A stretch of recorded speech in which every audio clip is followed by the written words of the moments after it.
What's the secret to the Upland Metaverse in 2026? In this video, I'm going to explain the most important updates coming to Upland this year and what you can do now in order to set yourself up for success in Upland, not just this year, but for years to come. I'm YK2012, founder of the Upland Guide. I'm here to unlock the secrets of the Upland Metaverse. On this channel, you can find everything you need to build your Upland empire. Expert tutorials, winning strategies, pro tips and tricks, and a lot more. Hit that subscribe button and ring that notification bell to stay ahead of the game. Remember, knowledge is power, and in the Upland Metaverse, that knowledge is truly your most valuable asset. The most important feature coming to the Metaverse in 2026 are Uppies.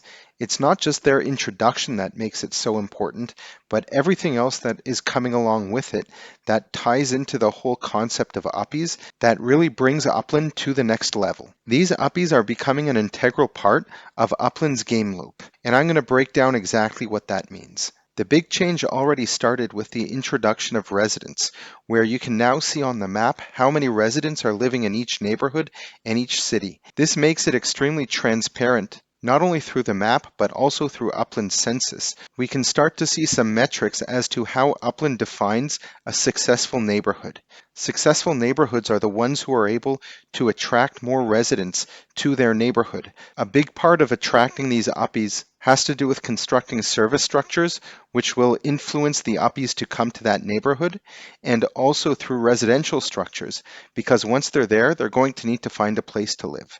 There are lots of other factors that go into this, but this is the base foundation. Learn more about the residence score and influence score in the upper right-hand corner. At this point, you're probably saying, all right, this residence score and influence score makes a lot of sense, and I do want to have people living in my neighborhood. But what does this exactly have to do with Uppies? The main core of the Upland Metaverse is all about trading, building, and developing properties. If up until now you've been using your Sparklet in order to build service structures and residential structures to house these residents, soon that's not going to be enough. Whether you like it or not, these Uppies are going to play a big factor into your ability to influence additional residents to reside in your neighborhood. You can think of Uppies as real digital citizens with personalities, interests, and unique stories. Uppies are searching for more than just a place to live. They want a place where they can thrive in the metaverse.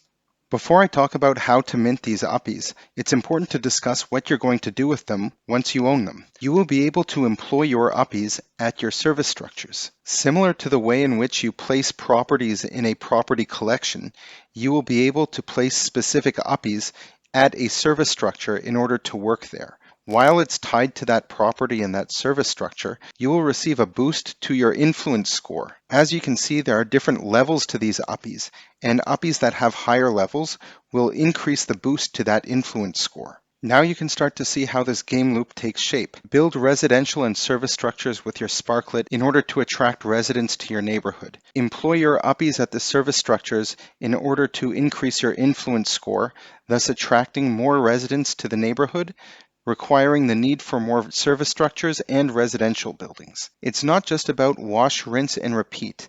Having a strong neighborhood means having variety, not just in terms of service structures, residential structures as well, and this is also where additional things like map assets, structure ornaments, vehicles, plants, and lots of other things to come will also factor into this. Each neighborhood wants to be able to provide all of the different services needed for an Uppie that wants to live in that neighborhood. All of these elements also feed into this game loop system. Now back to these Uppies. How are you going to be able to mint them? Uppies will be discoverable on the map, and in order to mint them, you will have to complete a minigame that involves troves. Troves can be collected by sending yourself to different service structures across the map. Each type of service structure will provide a different type of trove. Only a few types of troves will actually be NFTs, where you will be able to sell and trade them in the secondary market at different MetaVenture shops, but the majority of the troves will be tied directly to your account, and only you will be able to use them. You can expect to find things like fire extinguishers at fire stations and coffee at coffee shops. It's not just through these service structures, but also in the future, when players will be able to burn their seeds in order to plant some ornamental plants on their properties. Tending to them will also generate these troves. Learn more about tending to plants in the link in the upper right-hand corner. So in order to collect these troves, you're going to have to move yourself around the map, familiarize yourself with different neighborhoods and where some of these service structures are in order to collect the troves that you need. In order to mint these uppies, this mini game is going to revolve around these troves. You may find an uppie that wants 3 coffees and 5 fire extinguishers, and if you have those items in your account, you will be able to spend them to complete this Uppie quest. If you're going to want to then mint this Uppie, you're going to have to pay some Uppies. Now this news might be met with some mixed reactions, but one of the positives of this is that a portion of the Uppies that is spent to mint this Uppie is going to be given to the player who owned the property where this Uppie was discovered. So this gives additional earning opportunities for players who own properties. Now that you have some Uppies, you won't be able just yet to start employing them. Only Uppies that have reached a certain level will be employable. So how are players going to be able to level up their Uppies? In order to level up an Uppie to the next level, you're going to need to have 2 Uppies at that first level. So to get a level 2 Uppie, I'm going to need 2 level 1 Uppies, and I'm going to have to burn them by spending Sparklet. The same is true for all the levels. So 2 level 6 Uppies plus Sparklet will get me to a level 7 Uppie. Now you can start to see what is going to be required in order to reach a level 10 Uppie that you can employ in one of your service structures. And you can appreciate how you can expect that this will provide you with quite the boost to your influence score. This adds additional elements of strategy into Upland, and everyone has their own strategy. Are you looking to get the highest level of Uppie available and even reach an iconic parody Uppie? Or is maybe the design something that you like and you want to keep that one and not burn it? Maybe you want to sell it to somebody else in a Metaventure shop. All of these are possibilities, and this creates an entirely new market around Uppies. As a player, are you going to be focused on building new service structures in order to employ Uppies or have troves generated from them? Or maybe you're looking to increase your residence score by building more residential units. Do you have the time required in order to send yourself around the map looking for these troves in order to mint Uppies?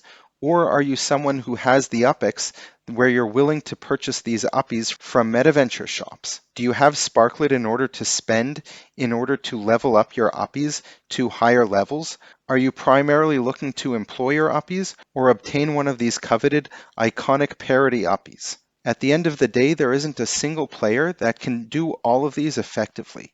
So what you really need to do is create a community. Finding like-minded players who are working on developing a specific neighborhood in a city that you like is a great place to start in Upland in 2026. With so much going on in the Upland Metaverse, it's going to be even more difficult for any one player to really do everything within Upland. So part of your 2026 strategy should be thinking about what you want to focus on and find some other players who have complementary strategies to what you are doing.